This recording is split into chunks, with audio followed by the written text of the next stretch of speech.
Good morning. ഇന്ന് നമ്മള് live പറയുന്നതേ ഇന്നലെ പറഞ്ഞതിന്റെ ബാലൻസാ, അവഗണനയുമായി ബന്ധപ്പെട്ട്. ഇത് ഞങ്ങളുടെ വൈരമൺ കാവിന്റെ അതിലേക്കൂടെ പോണേ, അവിടെ അമ്പലത്തിലെ ഉത്സവമൊക്കെ, അതുകൊണ്ട് ഈ പ്രദേശമൊക്കെ കാണിച്ചു വന്നു വെച്ചു. അപ്പം ഇതിനകത്ത് ഞാൻ പ്രധാനപ്പെട്ട പറയുന്ന വിഷയങ്ങള് ഇന്നലെ പറഞ്ഞതിനകത്തുനിന്ന് കുറച്ച് കാര്യങ്ങൾ പറയാൻ വിട്ടുപോയി. മനസ്സിലായോ? ആ കാര്യങ്ങളാണ് ഇന്ന് പറയാൻ പോകുന്നത്. ഓക്കെ, ഇത് പഠിച്ചു വെച്ചോണം. നമ്മുടെ ജീവിതത്തിൽ നമ്മൾ പ്രതികരിക്കേണ്ട സമയം എപ്പോഴാണ്, അവഗണിക്കേണ്ട സമയം എപ്പോഴാണ്, അത് അവിടെ വെച്ചാൽ നമ്മൾ ഇന്നലെ നിർത്തിയത്. അപ്പൊ ഈ രണ്ടാം ഭാഗം തുടങ്ങുക. പ്രതികരിക്കേണ്ടതെന്ന് പറഞ്ഞു കഴിഞ്ഞാൽ എപ്പോ നിങ്ങൾക്ക് പ്രതികരിക്കണം, മനസ്സിലാവുന്നു? നിങ്ങൾ എപ്പോഴും പ്രതികരിക്കണോ വേണ്ടയോ എന്നുള്ളതിന്റെ പ്രശ്നമാണ് നമ്മൾ ഈ പറയുന്നത്. എപ്പോഴാണ് പ്രതികരിക്കേണ്ടത്? അപ്പൊ പ്രതികരിക്കേണ്ടതെന്ന് പറഞ്ഞാൽ നിങ്ങളുടെ മാന്യത ആക്രമിക്കപ്പെടുമ്പോ, എപ്പോഴാ നിങ്ങളുടെ മാന്യത ആക്രമിക്കപ്പെടുമ്പോ നിങ്ങൾ എന്ത് ചെയ്യണം? പ്രതികരിക്കേണ്ടി വരും. മനസ്സിലാവുന്നു? എന്നിട്ട് തെറ്റായ വിവരങ്ങൾ നിങ്ങളുടെ പേരിൽ എവിടെങ്കിലും പ്രചരിക്കുന്നു എന്ന് കണ്ടാൽ നിങ്ങൾ എന്ത് ചെയ്തിരിക്കണം? പ്രതികരിക്കണം. മനസ്സിലാവുന്നു? അത് നിങ്ങളല്ലെന്നുണ്ടെന്നുണ്ടെങ്കിൽ നിങ്ങൾ പ്രതികരിക്കേണ്ട ചില സമയങ്ങളുണ്ട്. അതിൽ ഏറ്റവും പ്രധാനപ്പെട്ട ഒരു സമയമാണ് എന്ത് ചെയ്യുന്നത്? നിങ്ങളെ ആരെങ്കിലും മോശമായ രീതിയിൽ, സോഷ്യൽ മീഡിയ എന്നല്ല, അല്ലാതെ തന്നെ ഗോസിപ്പ് പറയുവാന്നേലും ശരി, നിങ്ങൾക്ക് ആ സമയത്ത് എന്ത് ചെയ്യാൻ പറ്റും? അത് പ്രതികരിക്കേണ്ടതാണെന്ന് തോന്നിയാൽ പ്രതികരിക്കണം. മനസ്സിലാവുന്നു? അപ്പൊ പ്രതികരിക്കാതെ ഇരിക്കരുത്. പിന്നെ പട്ടിയുണ്ട്, സൂക്ഷിച്ചോ. മൂന്നാമത്തെ ഒരു പോയിന്റ് ഞാൻ പറയാന്ന് പറഞ്ഞു, നിങ്ങളുടെ ജോലിയെ ബാധിക്കുന്ന ഒരു കാര്യമാണെങ്കിൽ നിങ്ങൾ പ്രതികരിക്കണം. അല്ലെങ്കിൽ നിങ്ങളുടെ കരിയറിനെ ബാധിക്കുന്ന ഒരു കാര്യമാണെങ്കിൽ നിങ്ങൾ എന്ത് ചെയ്യണം? പ്രതികരിക്കണം. പിന്നെ മറ്റുള്ളവർക്ക് ദോഷം ഉണ്ടാകുന്ന ഒരു കാര്യമാണെന്ന് വെച്ചോ, അപ്പോഴും പ്രതികരിച്ചേക്കുക. മനസ്സിലാവുന്നു? നമുക്ക് ചില ബന്ധങ്ങൾ നമ്മൾ നിലനിർത്തേണ്ടതാണ്. ആ ബന്ധങ്ങൾ നമുക്ക് നിലനിർത്തേണ്ടതാണെങ്കിൽ അതിനുവേണ്ടിയും നമുക്ക് എന്ത് ചെയ്യാം? പ്രതികരിക്കാം. മനസ്സിലായോ? എന്നാൽ അവഗണിക്കേണ്ട സമയം നിങ്ങൾ കറക്റ്റായിട്ട് പഠിച്ചു വെച്ചേക്കണം. മനസ്സിലായോ? പ്രകോപിപ്പിക്കാൻ വരുന്ന ഓരോ കമന്റുകൾ വരുമ്പോ അത് നിങ്ങൾ കേട്ടറിയാൻ നിങ്ങൾക്ക് ഇട്ട് പണിയാൻ വേണ്ടിയാ വരുന്നതെന്ന്. അപ്പൊ എന്ത് ചെയ്യണം? ആ സാഹചര്യത്തിൽ എന്ത് ചെയ്യണം? അത് ഏതൊക്കെ സമയമാണ് അവഗണിക്കേണ്ട സമയം? ഒന്ന്, വെറും പ്രകോപിപ്പിക്കാൻ വരുന്ന ഒരു കമന്റ് ഉണ്ടായാല്, സോഷ്യൽ മീഡിയ ട്രോളുകൾ ഉണ്ടെന്നുണ്ടെങ്കിൽ, മനസ്സിലാവുന്നു? അസൂയ മൂലമുള്ള ഒരു പരിഹാസം ഉണ്ടല്ലേ, അങ്ങനെ വരുമ്പോൾ നിങ്ങൾ എന്ത് ചെയ്യണം? അവഗണിച്ചേക്കുക. മനസ്സിലാവുന്നു? പിന്നെ നിങ്ങളെ താഴ്ത്താൻ വേണ്ടി ശ്രമിക്കുന്ന ഒരു അവഗണനയുണ്ട്. മനസ്സിലായോ? നിങ്ങളെ താഴ്ത്തുമ്പോ അങ്ങനെ ചില ആൾക്കാർ നിങ്ങളെ താഴ്ത്തി കെട്ടാൻ വേണ്ടി ശ്രമിക്കും. അന്നേരം എന്ത് ചെയ്യണം? അതങ്ങ് അവഗണിച്ച് കളഞ്ഞേക്കണം. അല്ലെന്നുണ്ടെങ്കിൽ ആ വിഷമം എല്ലാം കൂടെ എടുത്ത് നിങ്ങൾ എന്ത് ചെയ്യും? നിങ്ങളുടെ തലയെടുത്ത് വെക്കും. അത് ചെയ്യാൻ പാടില്ല. മനസ്സിലാവുന്നു? ഇനി അതാണ് ഇതിനകത്ത് ഇതുമായി ബന്ധപ്പെട്ട പ്രധാനപ്പെട്ട 2 പോയിന്റ്സ്. എന്തൊക്കെയാ ഞാൻ പറഞ്ഞ പോയിന്റ്? പ്രതികരിക്കേണ്ടത്, പ്രതികരിക്കാതിരിക്കുക, അവഗണിക്കേണ്ട സമയം എന്തൊക്കെ. മനസ്സിലായോ? ഇനി നിങ്ങൾ ചെയ്യേണ്ടതെന്ന് പറഞ്ഞാൽ, നിങ്ങൾക്കിത് ജീവിതത്തിൽ പ്രധാനമില്ലാത്ത ആളുകൾ കാണത്തില്ലേ, പ്രാധാന്യമില്ലാത്ത, ആ സമയത്തും അതെന്ത് ചെയ്യണം? അങ്ങ് അവഗണിച്ച് കളഞ്ഞേക്കുക. മനസ്സിലാവുന്നു? അവർക്ക് നിങ്ങളുടെ ജീവിതത്തിൽ വലിയ പ്രാധാന്യമില്ലെന്നുണ്ടെങ്കിൽ നിങ്ങൾ അതെടുത്ത് ഒരു പ്രശ്നമാക്കി അതിന്റെ കേസുകൾ എടുത്ത് നിങ്ങൾ ബുദ്ധിമുട്ടേണ്ട കാര്യമുണ്ടോ? നിങ്ങൾ അതങ്ങ് കളഞ്ഞേക്കണം. നിങ്ങൾ ഈ ടെൻഷൻ അടിക്കാൻ നിൽക്കേണ്ട.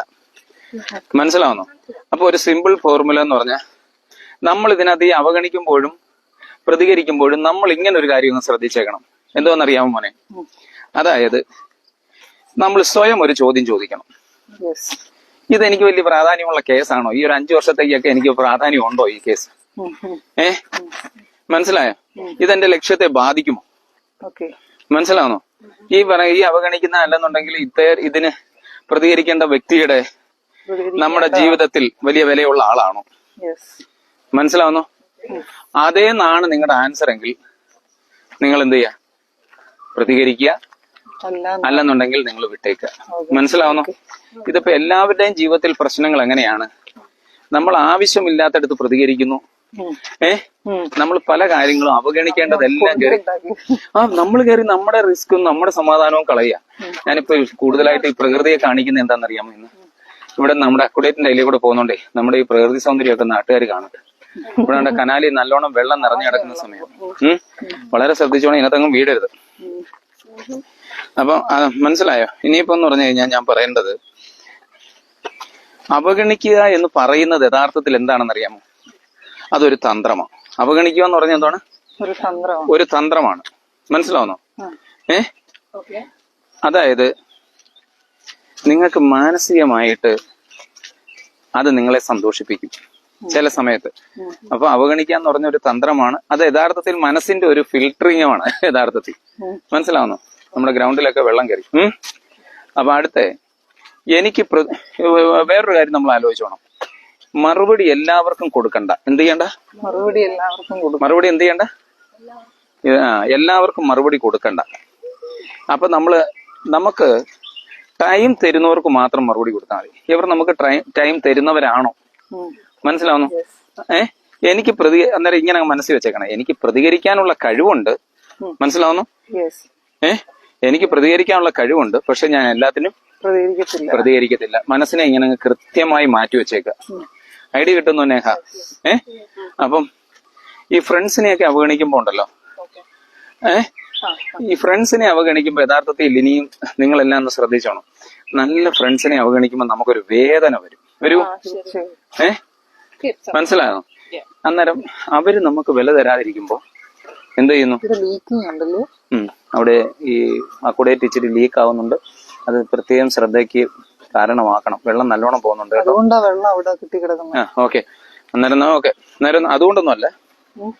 ഓക്കെ, അപ്പൊ എന്താണെന്ന് അറിയാം, നമ്മള് ഈ ഫ്രണ്ട്സ് ഒക്കെ നമ്മളെ അവഗണിക്കുമ്പോൾ നമുക്ക് വലിയ വേദനയും കാര്യങ്ങളും ഒക്കെ ഉണ്ടാവും. മനസ്സിലാവുന്നു?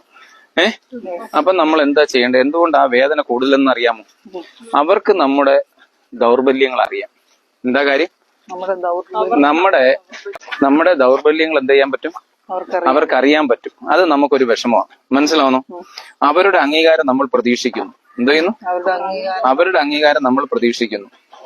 താരതമ്യം എന്ത് ചെയ്യുന്നറിയാം? നമ്മൾ താരതമ്യം ചെയ്യും. അതോടെ തന്നെ അസൂയ, വളർച്ചയിലെ വ്യത്യാസം, ഇതൊക്കെ നമ്മൾ എന്ത് ചെയ്യും? നോക്കും. അതാകുമ്പോഴാണ് നമുക്ക് ഈ ഫ്രണ്ട്സുകളെ അവോയ്ഡ് ചെയ്യാൻ ഒരു വിഷമം. മനസ്സിലാവുന്നു? അങ്ങനെയൊക്കെ ഉള്ളൊരു സാഹചര്യത്തിൽ നിങ്ങൾ എന്ത് ചെയ്യണം? അതൊരു ചോദ്യമല്ലേ? അങ്ങനെ വരുമ്പോ നിങ്ങൾ ചെയ്യേണ്ട അത് ഡയറക്റ്റ് അങ്ങ് ചോദിക്കണം. എടാ, നിനക്ക് എന്തെങ്കിലും പ്രശ്നമുണ്ടോ? മനസ്സിലാവുന്നു? എന്നിട്ട് അവന്റെ പെരുമാറ്റമൊക്കെ ഒന്ന് ശ്രദ്ധിക്കണം. ഇത് അവൻ ഒരിക്കൽ മാത്രം കാണിക്കുന്നതാണോ? അതോ സ്ഥിരമായി ഇങ്ങനെ ചെയ്യുന്നതാണോ? മനസ്സിലായെന്നോ? അത് നമുക്ക് കൃത്യമായിട്ട് മനസ്സിലാക്കണം. ബഹുമാനമില്ലെങ്കിൽ നമ്മൾ ഇച്ചിരി അകലം പാലിക്കണം. നമ്മൾ ഒരു സൗഹൃദത്തിന്റെ പേരിൽ അപമാനം സഹിക്കേണ്ട ആവശ്യമുണ്ടോ? ഇത് കൃത്യമായി നമ്മൾ മനസ്സിലാക്കണം. നമ്മുടെ എല്ലാം ജീവിതത്തിൽ നമ്മൾ ചെയ്യുന്ന എന്തെന്ന് വെച്ചാൽ നമ്മളെല്ലാം എന്ത് ചെയ്യുക? അത്തരത്തില് ഒരാൾക്ക് വേണ്ടി നമ്മൾ തന്നെ അങ്ങ് സഹിക്കുക. ഒരു ബന്ധങ്ങൾ നിലനിർത്തുന്നതിന് വേണ്ടി ഇതിനൊക്കെ വേണ്ടി നമ്മൾ എന്ത് ചെയ്യുന്നു? നമ്മുടെ ജീവിതത്തിൽ പല കാര്യങ്ങളും എന്ത് ചെയ്യുന്നു? സഹിക്കുക. അതിന്റെ ആവശ്യമുണ്ടോ എന്നുള്ളത് നമ്മൾ ശ്രദ്ധിക്കണം. മനസ്സിലാവുന്നോ? ഇനി ഇതിനകത്തൊക്കെ നിങ്ങളുടെ വളർച്ചയിൽ പലരും അസ്വസ്ഥരാ. എന്തോ? നമ്മുടെ വളർച്ചയിൽ അത് ആ അസ്വസ്ഥതയാണ് അവർ യഥാർത്ഥത്തിൽ പ്രകടിപ്പിക്കുന്നത്. നിങ്ങളുടെ വളർച്ചയ്ക്ക് അവർ അസ്വസ്ഥരാണെന്നും പറഞ്ഞുകൊണ്ട് നിങ്ങൾ എന്ത് ചെയ്യാൻ നോക്കൂ? ഇങ്ങനെ അവരുടെ ഉണ്ടോ? നിങ്ങൾ അവരെ അവഗണിക്കുന്നതുകൊണ്ട് യഥാർത്ഥത്തിൽ അവർക്ക് താൽക്കാലികമായ ഒരു ബുദ്ധിമുട്ടുണ്ടാവാം. ആ ബുദ്ധിമുട്ടിന്റെ പേരിൽ നിങ്ങളുടെ ജീവിതകാലം മൊത്തം നിങ്ങൾ ടെൻഷൻ അടിക്കേണ്ട കാര്യമുണ്ടോ? എന്നാൽ ഞാൻ ഇതെല്ലാം പറഞ്ഞ കാര്യങ്ങൾ നമ്മുടെ സിമ്പിൾ ജാക്കബ്ജാ, ഇതൊക്കെ നമ്മുടെ സിമ്പിൾ കാര്യങ്ങളാണ്. പക്ഷെ തീ പ്രശ്നം എന്ന് പറഞ്ഞാൽ ഇന്നത്തെ കാലഘട്ടത്തിൽ എന്തായിരിക്കും? Social media. ഇന്നത്തെ കാലഘട്ടത്തിൽ നമ്മളെ വേദനിപ്പിക്കുന്ന ഏറ്റവും വലിയ പ്രതിസന്ധി ഏതാ? അപ്പൊ സോഷ്യൽ മീഡിയ ഹാൻഡിൽ ചെയ്യുന്നത് കൃത്യമായി പഠിച്ചേ പറ്റൂ. അവിടെ എന്ത് ചെയ്യണം? നമ്മൾ റിജക്ട് ചെയ്യണം. എന്തിന് പ്രതികരിക്കണം? ഏത് കമന്റിന് പ്രതികരിക്കണം? ഇത് കൃത്യമായി പഠിച്ചില്ലെന്നുണ്ടെങ്കിൽ നമ്മുടെ ജീവിതത്തിൽ നമ്മൾ എന്ത് ചെയ്യണം? 24 മണിക്കൂറും സോഷ്യൽ മീഡിയ ഇരിക്കേണ്ടിയും വരും. ചീത്ത വിളിക്കുക, വഴക്ക് കൂടുക, അത് ചെയ്യുക, കണ്ടാമിണ്ടത്തില്ല, പല പ്രതിസന്ധിയിലേക്ക് പോകും. അപ്പൊ അങ്ങനെ വരുന്ന സാഹചര്യം ഒഴിവാക്കാൻ ഞാനിത് ഇന്ന് പറയുന്ന സോഷ്യൽ മീഡിയ എന്ന് പറയുന്ന ഒരു സാധനത്തെ ഹാൻഡിൽ ചെയ്യുന്നത് വലിയ പരിപാടിയാണ്. അപ്പൊ സോഷ്യൽ മീഡിയ ട്രോളുകളെ എങ്ങനെ കൈകാര്യം ചെയ്യാം, ഇത് പറയാനാണ് ഞാൻ ഇന്നലെ തന്നെ ഞാൻ പറയണമെന്ന് വിചാരിച്ച. പക്ഷെ അതുകൊണ്ടാണ് മറ്റേത് ഞാൻ ഓടിച്ചു പറഞ്ഞിട്ട് ഇതിനെപ്പറ്റി കൃത്യമായി പറയാൻ താല്പര്യപ്പെടുന്നത്. ഇത് വളരെ ശ്രദ്ധിച്ചോണം. മനസ്സിലാവുന്നു? ഇതായത് ട്രോളുകളുടെ മനഃശാസ്ത്രം എന്താന്ന് വെച്ചാൽ, ഈ ട്രോൾ എന്തിനാ നടത്തുന്നതെന്ന് ചോദിച്ചാ ശ്രദ്ധ കിട്ടാനാ. മനസ്സിലാവുന്നു? ഈ ശ്രദ്ധ അവർക്കെല്ലാം എന്തോ വേണം? പ്രതികരണം വേണം. പക്ഷെ അതേ സമയത്ത് എന്തുണ്ടാവും, ഒരാളുടെ ഉയർച്ച അവർക്ക് അങ്ങ് അസ്വസ്ഥത ഉണ്ടാക്കുകയും ചെയ്യും. മനസ്സിലാവുന്നു? ഇതാണ് ഈ സോഷ്യൽ മീഡിയയുടെ. എന്റെ കുടുംബമാണ്, എന്റെ അമ്മയുണ്ട്, അവിടെയുണ്ട്, ഉറക്കമായിരിക്കുന്നു, വിളിക്കുന്നില്ല. ആ റിഷോണും റിയോണും ഉണ്ട്, റിഷോണും റിയോണും നമ്മുടെ അവിടെ നിപ്പോണ്ട്. താണ്ട അവന്മാരാണ് റിഷോണും റിയോണും. അവന്മാരെ കണ്ടിരിക്കുന്നു. അതാണ് എന്റെ അമ്മ അവിടെയാണ് താമസിക്കുന്നത്. ഓക്കെ, അടുത്ത. അപ്പൊ എന്താണെന്ന് വെച്ചാൽ നിങ്ങളുടെ ഉയർച്ചയിൽ അവർക്ക് അസ്വസ്ഥത തോന്നും. മനസ്സിലാവുന്നു? ഇതാണ് ഈ സോഷ്യൽ മീഡിയ ട്രോളുകളുടെ ഒരു പ്രശ്നം. അപ്പൊ ഈ സോഷ്യൽ മീഡിയ ട്രോളുകളെ നമുക്ക് എങ്ങനെ ഹാൻഡിൽ ചെയ്യാം? മനസ്സിലാവുന്നു? ഏറ്റവും പഠിക്കേണ്ട ഒരു സാധനമാണേ അത്. അതെന്ന് പറഞ്ഞാൽ നമ്മൾ മനസ്സിലാക്കേണ്ടത് റിപ്ലൈ കൊടുക്കേണ്ടത് സെലക്റ്റീവ് ആയിട്ടായിരിക്കണം. എന്തോ റിപ്ലൈ കൊടുക്കേണ്ടത് സെലക്റ്റീവ് ആയിട്ടായിരിക്കണം. മനസ്സിലാവുന്നോ? എല്ലാത്തിനും ചാടി കയറി റിപ്ലൈ കൊടുക്കണ്ട. അതുപോലെ തന്നെ ബ്ലോക്ക് ചെയ്യുന്നതും മ്യൂട്ട് ചെയ്യുന്നതൊക്കെ ഒരു കുറ്റമല്ല, നിങ്ങൾ പഠിച്ചു വെച്ചോണം. ഇത് ബ്ലോക്ക് ചെയ്യുന്നതും മ്യൂട്ട് ചെയ്യുന്നതൊന്നും ഒരു കുറ്റമല്ല. മനസ്സിലാവുന്നു? അതൊക്കെ പോട്ടെ, അത് നമ്മൾ മൈൻഡ് ചെയ്യാൻ പോണ്ട. വിവാദമല്ല, വാല്യൂ ബേസ്ഡ് കണ്ടന്റ് ആണ് വേണ്ടത്. ഒരു വിവാദം ഉണ്ടാക്കാൻ വേണ്ടിയല്ല, വാല്യൂ ബേസ്ഡ് ആയിട്ടുള്ള കണ്ടന്റുകൾ വേണം. മനസ്സിലാവുന്നു? ഇമോഷണൽ ആയിട്ടുള്ള റിയാക്ഷൻ ഒക്കെ ഉണ്ടാവുന്ന അതങ്ങ് അവോയ്ഡ് ചെയ്ത് പ്രതികരിക്കുമ്പോൾ ബാഡ് വേർഡ്സ് ഉപയോഗിക്കാതിരിക്കാൻ ശ്രമിക്കുക. അതെ, നമ്മൾ മൈൻഡ് ചെയ്യരുത്. നമ്മൾ അതിനൊക്കെ വേറെ അതൊക്കെ ഞാൻ പറഞ്ഞുതരാം. എങ്ങനെ എന്തോത്തിന് റിപ്പോർട്ട് ചെയ്യുന്നത്, നെഗ്ലക്ട് ചെയ്യുക, തുറക്കാതിരിക്കുക, അത് ഞാൻ പറഞ്ഞുതരാന്നേ. ഇമോഷണൽ റിയാക്ഷൻ മൈൻഡ് ചെയ്യാതിരിക്കുക. മനസ്സിലാവുന്നു? ട്രോളിന് വലിയ ശിക്ഷ എന്ന് പറഞ്ഞ ഈ നിങ്ങൾക്ക് ഈ ട്രോൾ അവൻ എത്ര കഷ്ടപ്പെട്ടാ ഇടുന്നതെന്നറിയാമോ? അവൻ ഇടുമ്പോ അതിനെ അവഗണിച്ചാൽ അവനുണ്ടാകുന്ന ഒരു അസുഖം, മനോരോഗമൊക്കെ ഉണ്ടാവും അവന്. മനസ്സിലാവുന്നു? അവന് പ്രാന്താവും. നിങ്ങൾ അതുകൊണ്ട് അത് നോക്കിയേ വേണ്ട. എന്ത് ചെയ്ത് അവങ്ങ് അവഗണിക്കുക. മനസ്സിലായോ? നമ്മൾ ടെസ്റ്റ് ചെയ്യുന്നത് എങ്ങനെയാന്ന് വെച്ചാൽ സ്വയം ചോദിക്കുക. മനസ്സിലാവുന്നു? നമുക്കൊരാൾ കമന്റ് ഇടും, ഈ വ്യക്തി എന്റെ വിജയത്തിൽ സന്തോഷിക്കുന്ന ആളാണോ? ഒരിക്കലും അല്ല. ആണെന്നുണ്ടെങ്കിൽ അത് ചെയ്യരുത്. മനസ്സിലാവുന്നു? എന്നിട്ട് എന്റെ അഭാവം ഇവർക്ക് എന്തെങ്കിലും തോന്നുമോ? ഞാനിങ്ങനെ എന്നെ കിട്ടാതിരിക്കുന്നുണ്ട് അവർക്ക് എന്തെങ്കിലും തോന്നുമോ? ഞാൻ ഇല്ലാത്തപ്പോ ഇവർ എന്നെ പറ്റി തെറ്റായി സംസാരിക്കുമോ? ഇതൊക്കെ നമ്മൾ അറിഞ്ഞു വെച്ചേക്കണം. ഇതാണ് സോഷ്യൽ മീഡിയയിൽ നമ്മൾ ചെയ്യേണ്ട ഏറ്റവും വലിയ കടമ. മനസ്സിലാവുന്നു? സത്യം എന്താന്ന് ചോദിച്ചാ ഈ സോഷ്യൽ മീഡിയയിൽ സജീവമായി നിൽക്കുന്ന ആൾക്കാർക്ക് പിന്തുണ വളരെ കുറവായിരിക്കും. ഇവരിങ്ങനെ അഭിപ്രായം പറയുന്നുണ്ട്. അടുത്ത കേട്ടോണം. ഫ്രണ്ട്സ് പോലും ചിലപ്പോ എടാ എന്തുകൂടാ നീ ഈ പറയുന്നത്, ഫ്രണ്ട്സ് പോലും ചിലപ്പോ എന്ത് ചെയ്യും, ആശ്വസ്തരായിരുന്നിരിക്കും. പക്ഷേ വിജയിക്കുമ്പം അവരെല്ലാം തിരിച്ചു വരും. മനസ്സിലാവുന്നു? നമ്മളിപ്പോ യഥാർത്ഥത്തിൽ പൊട്ടന്മാരെന്ന് പറഞ്ഞ എത്രയോ പേര്, രേണു സുധി, രഞ്ജിത്ത്, അലം പെരേര, എന്തോന്ന് ആറാട്ടണ്ണൻ. മനസ്സിലായോ? നമ്മൾ ആലോചിച്ചോണം, കേരളത്തിലെ ജനങ്ങൾ മൊത്തവും ഈ യൗമാരി വേലത്തരം കാണിച്ച് യൗമാരെ ചീത്ത വിളിച്ച് അവന്മാരെല്ലാം നമ്മുടെ ജീവിതത്തിൽ ഒരു എന്തായി കറക്റ്റായിട്ട് തിരിച്ചറിഞ്ഞു തുടങ്ങി. മനസ്സിലാവുന്നു? ഒരു ക്ലൂ എന്താന്ന് വെച്ചാൽ നമ്മുടെ കൂട്ടുള്ളവർ ചിന്തിക്കണ്ടേ, എന്റെ നിശബ്ദതയാണ്, മനസ്സിലായോ, എന്റെ നിശബ്ദത, എന്റെ ശാന്തതയാണ് എന്റെ പ്രതികാരം. എന്റെ ശാന്തതയാണ് എന്റെ പ്രതികാരം. മനസ്സിലായോ? അപ്പൊ ഞാൻ ചോദിക്കുക, എങ്ങനെയാണ് ഫ്രണ്ട്സിനെയൊക്കെ ഫിൽട്ടർ ചെയ്യേണ്ടത്? മനസ്സിലായോ? അതിന് ഞാൻ ചിലപ്പോ കർശനമായ ചില ഉപാധികൾ പറഞ്ഞുതരാം. മനസ്സിലായോ? നിങ്ങളുടെ വിജയത്തിൽ സന്തോഷിക്കുന്നവർ, മനസ്സിലായോ, നിങ്ങൾക്കൊരു വിജയം ഉണ്ടാകുമ്പോ എന്തോ ചെയ്യും?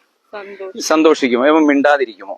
അതോ നമ്മളിപ്പോ ഒരു വിജയത്തെ പറ്റി ഇവൻ വേണേ വിഷയം മാറ്റും. മനസ്സിലാവുന്നോ? വിഷയം മാറ്റുന്നവനാണോ അതോ മിണ്ടാതിരിക്കുമോ? നമ്മുടെ വിജയത്തിന്റെ കാര്യം പറയുമ്പോ അവനെ നമ്മൾ മൈൻഡ് ചെയ്യാൻ പോണ്ട. മനസ്സിലായോ? നിങ്ങളുടെ അഭാവത്തിൽ സംസാരിക്കുന്നുണ്ടോ? മനസ്സിലാവുന്നോ? ബൈബിളിൽ പറയുന്നത് ഇവിടെ സന്നിധനല്ലാത്തതിനെ പറ്റി സംസാരിക്കരുതെന്ന് പറയുന്നതിനോട്ട് നിങ്ങൾ ഇല്ലാത്തപ്പോ ഇവ എന്തോ ചെയ്യുന്നു വെച്ച് നമ്മളെ പറ്റി സംസാരിക്കുന്നുണ്ടോ? അതിനൊക്കെ ഒരു ടെസ്റ്റ് നടത്തിയാൽ മതി. ഏതെങ്കിലും ഒരുത്തിനോട് പറഞ്ഞ ഇടാ അളിയ അവൻ്റെ അടുത്ത് ഇങ്ങനെ ഒന്ന് പറയുമ്പോ എന്തോ പറയുന്നതെന്ന് പറയണേന്ന് പറഞ്ഞു. നിങ്ങളുടെ അഭാവത്തിൽ സംസാരിക്കുന്നുണ്ടോ? നിങ്ങളെ ഉപയോഗിക്കുന്ന ബന്ധം, നിങ്ങളുടെ കൂടെ വരുന്ന നിങ്ങളെ ഉപയോഗിക്കുന്ന ബന്ധമാണോ അവരുടേതെന്ന് നിങ്ങൾ ചിന്തിച്ചോണം. മനസ്സിലാവുന്നോ? അവർ നമ്മളോടുള്ള ബന്ധം നിങ്ങളെ ഉപയോഗിക്കാൻ വേണ്ടി മാത്രമാണോ എന്ന് ചെക്ക് ചെയ്യണം. അതായത് നമ്മളോടൊക്കെ പറയാം, നെൽസജാന്റെ കൂടെ നടന്നിട്ട് എന്തോ ചെയ്ത്, നെൽസജാനാ ഞങ്ങളെല്ലാം കൊണ്ടുവന്നേ, എന്നിട്ട് നെൽസജാൻ ഞങ്ങളെ അങ്ങ് വിട്ടുപോയി. മനസ്സിലാവുന്നോ? ഞാൻ ഇപ്പോഴും അമ്മമാർക്ക് വേണ്ടി, നമുക്കൊരു ചെറിയ പോസ്റ്റ് പോലും ഇല്ല പാർട്ടിയിൽ. ഞാൻ അമ്മമാര് പറഞ്ഞ എന്തോ, അമ്മമാരെല്ലാം വലുതായിക്കൊണ്ടിരിക്കുക, അതിൽ അങ്ങനെ ചെയ്യരുത്. അങ്ങനെ ചെയ്താൽ ഞാൻ ഉണ്ടാവത്തില്ല, അവരെ ഉണ്ടാവും. മനസ്സിലാവുന്നു?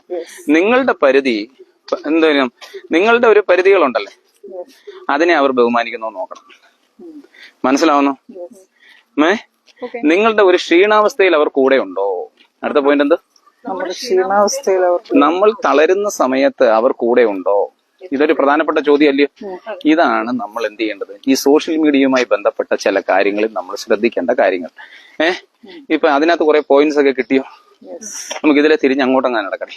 ഇതിലെ കൂടെ നമ്മൾ പള്ളിയുടെ അങ്ങോട്ടാണ്. മനസ്സിലാവുന്നോ? അപ്പൊ ഈ അവഗണിക്കേണ്ട സമയവും പ്രതികരിക്കേണ്ട സമയത്തെയും പറ്റി നിങ്ങൾക്ക് ഒരു ഐഡിയ കിട്ടിയോ? ഇനി നമ്മൾ ശ്രദ്ധിക്കേണ്ട ഒരു പ്രധാനപ്പെട്ട പോയിന്റ്സ് എന്ന് പറഞ്ഞാൽ ഈ സോഷ്യൽ മീഡിയയെ ഇനി ചില കാര്യങ്ങളൂടെ നിങ്ങൾ മനസ്സിലാക്കി വെക്കണം. അല്ലെന്നുണ്ടെങ്കിൽ നിങ്ങൾ സോഷ്യൽ മീഡിയയിൽ എന്ത് ചെയ്യും? പണി 8ന്റെ കിട്ടും. അതാ പറയുന്നത്. നമ്മളൊരു കാര്യത്തിനകത്ത് എന്ത് ചെയ്യണം? കൃത്യമായി അത് മനസ്സിലാക്കണം. അന്നേരം ഈ സോഷ്യൽ മീഡിയ നമ്മളെ എന്ന് പറഞ്ഞാൽ മാനസികമായി ശക്തരാക്കുന്ന ഒരു ചില സോഷ്യൽ മീഡിയ ഹാൻഡിൽ ചെയ്യുന്നുണ്ടല്ലോ. ഇത് ഇന്നത്തെ കാലഘട്ടത്തിന്റെ ഏറ്റവും പ്രധാനപ്പെട്ട ഒരു കാര്യമാണ്. അപ്പൊ ഈ സോഷ്യൽ മീഡിയ ഇതിനകത്ത് ഒരു ചില പ്രായോഗിക ബുദ്ധികൾ ഞാൻ പറഞ്ഞുതരാം. അതൊരു ട്രെയിനിങ്ങാ സോഷ്യൽ മീഡിയ ഹാൻഡിൽ ചെയ്യാനുള്ളത്. മനസ്സിലായോ? അതാണ് 24 അവർ റൂൾ എന്ന് പറയുന്നത്. 24 അവർ റൂൾ. അതായത് 24 മണിക്കൂർ റൂൾ എന്ന് പറയുന്നതെന്ന് പറഞ്ഞാൽ അതായത് എങ്ങനെയാന്ന് കേട്ടോണം.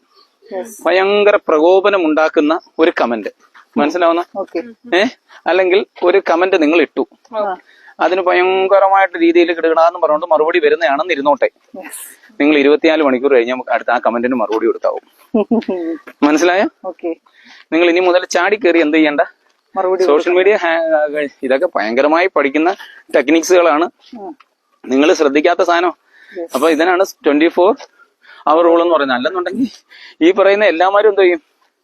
എഴുതി അങ്ങ് ചത്തുപോകും. 24 മണിക്കൂർ ആകുമ്പോഴത്തെ അവന് വേറെ തിരക്കും കാര്യങ്ങളും ഒക്കെ. അവൻ ഇതിനകത്ത് ആ കമന്റ് ഒക്കെ 24 മണിക്കൂർ കഴിഞ്ഞിട്ട് പ്രതികരിക്കാന്ന് വിചാരിച്ചാൽ ഉണ്ടാവുന്ന സംഭവം. മനസ്സിലായോ? ആ റൂളിന് എന്താ പറയുന്നത്? 24 അവേഴ്സ് റൂൾസ് എന്ന് പറയുന്നത് എന്താണ്? വളരെ പ്രകോപനം ഉണ്ടാക്കുന്ന കമന്റിന് നിങ്ങൾ എന്ത് 24 മണിക്കൂർ കഴിഞ്ഞ് മറുപടി കൊടുക്കും. ഒരു ഐഡിയ കിട്ടിയോ? ഇനി അടുത്ത ഒരു പ്രശ്നം ഈ സോഷ്യൽ മീഡിയയിൽ നിങ്ങൾ ചിന്തിക്കേണ്ടത് എന്താണെന്ന് വെച്ചാൽ പ്രതികരണ ഫിൽട്ടർ. എന്താ പ്രതികരണ ഫിൽട്ടർ? മനസ്സിലായി? അതായത് റിയാക്ഷൻ ഫിൽട്ടർ എന്ന് പറയുന്ന സംഭവം എന്തെന്ന് വെച്ചാൽ നിങ്ങൾ ഇത് വേണോ ഫിൽട്ടർ ചെയ്തിട്ടേ പ്രതികരിക്കൂ. മനസ്സിലാവുന്നു? റിയാക്ഷൻ ഫിൽട്ടർ എന്ന് പറഞ്ഞാൽ എന്താന്ന് പറഞ്ഞാൽ മറുപടിക്ക് മുമ്പ് ഇത് എന്റെ ബ്രാൻഡിന് ഗുണം ചെയ്യുവോ? ഫേസ്ബുക്ക് എന്ന് പറയുന്നത് ബ്രാൻഡിങ് അല്ലയോടെ. ഇത് എനിക്ക് ബ്രാൻഡ് എന്നെ ഉയർത്തുന്നതിന് ഗുണം ചെയ്യുന്ന സാധനമാണോ? മനസ്സിലാവുന്നോ? അത് നിങ്ങൾ കൃത്യമായി സോഷ്യൽ മീഡിയയിൽ എന്ത് ചെയ്യണം? മനസ്സിലാക്കിയിരിക്കണം. അന്നേരം മറുപടിക്ക് മുമ്പ് ഇത് ബ്രാൻഡിങ്ങിന് ഗുണം ചെയ്യുമെന്ന് നോക്കണം. ഞാൻ പറഞ്ഞ കാര്യം മൂല്യമുള്ളതാണോ? അടുത്തെന്തോ ഞാൻ ഈ പറയുന്ന കാര്യമൊക്കെ മൂല്യമുള്ളതാണോ? അതാണ് അതിന്റെ മനസ്സിലാവുന്നോ? ഇതൊക്കെയാണ് ഇത് നമ്മുടെ സോഷ്യൽ മീഡിയയിൽ മാനസികമായി നമ്മളെ ശക്തമാക്കുന്ന പ്രധാനപ്പെട്ട ട്രെയിനിങ്സുകളാ, പ്രായോഗിക ട്രെയിനിങ്ങുകളാ. ഒന്നെന്ന് പറഞ്ഞ 24 മണിക്കൂർ റൂള്. രണ്ടാമത്തെ എന്തായിരുന്നു പറഞ്ഞേ? പ്രതികരണ ഫിൽട്ടർ.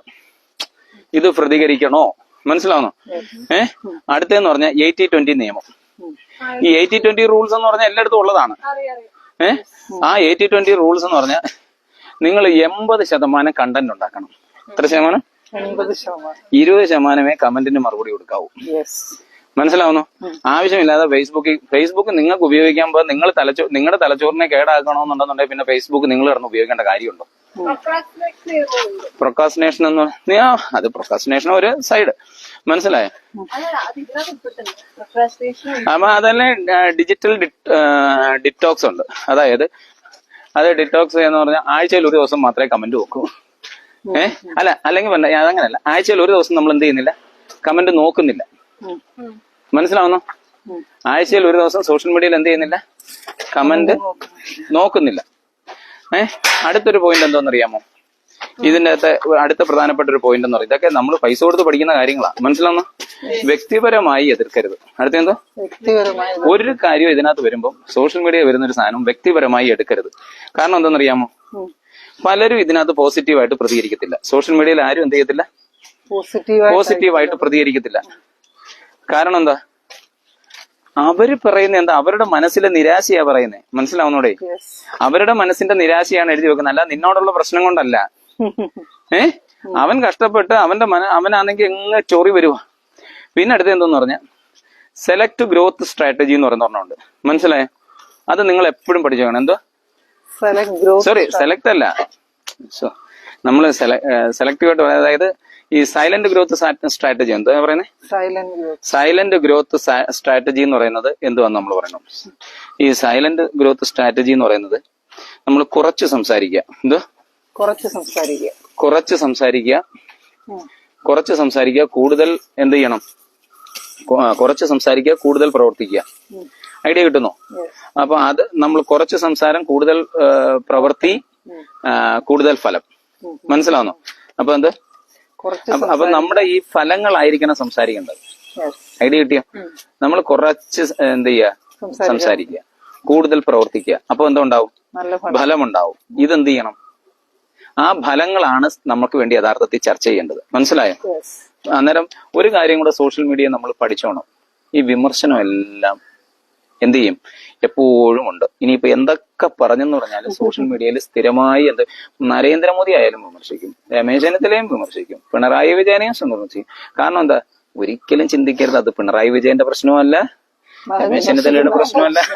അവന്റെ മനസ്സിലുണ്ടാകുന്ന വലിയ വേദന, മാനസിക സമ്മർദ്ദം. അവന്റെ മാനസിക സമ്മർദ്ദവും അവന്റെ പ്രയാസങ്ങളും കൊണ്ടാണ് അവൻ അങ്ങനെ ചെയ്യുന്നത്. ഒന്ന് അവന് നിങ്ങൾ ഈ പറയുന്നതിനോട്ട് പോസിറ്റീവ് അനുഭവം, അതെല്ലാം വരും. അതൊന്നും പറഞ്ഞ് അവനെ വേദനിപ്പിക്കണ്ട. അപ്പം വിമർശനം സ്ഥിരമാണ്. ഇതങ്ങ് പഠിച്ചേക്കുമല്ലോ. അല്ല എന്ന് പറഞ്ഞാൽ അസൂയ സ്വാഭാവികമാണ്. എന്ത്? അസൂയ സ്വാഭാവികവും. വിമർശനം സ്ഥിരമാണ്, അസൂയ സ്വാഭാവികവുമാണ്. അത് മനുഷ്യനായതുകൊണ്ട് അസൂയ ഉണ്ടാവും. മനസ്സിലാവുന്നു? അതുകൊണ്ട് ട്രോളിങ് എന്ത് ചെയ്യാൻ പറ്റത്തില്ല? ട്രോൾ എന്ത് ചെയ്യാൻ പറ്റത്തില്ല? ട്രോളിങ് അല്ല, ട്രോളിങ് മറ്റേത്. ട്രോളിങ് അതുപോലെ കുഞ്ഞുങ്ങളെ ഇതുപോലെ ഇത് ട്രോൾ ഒരു കാരണവശാലും എന്ത് ചെയ്യാൻ പറ്റത്തില്ല?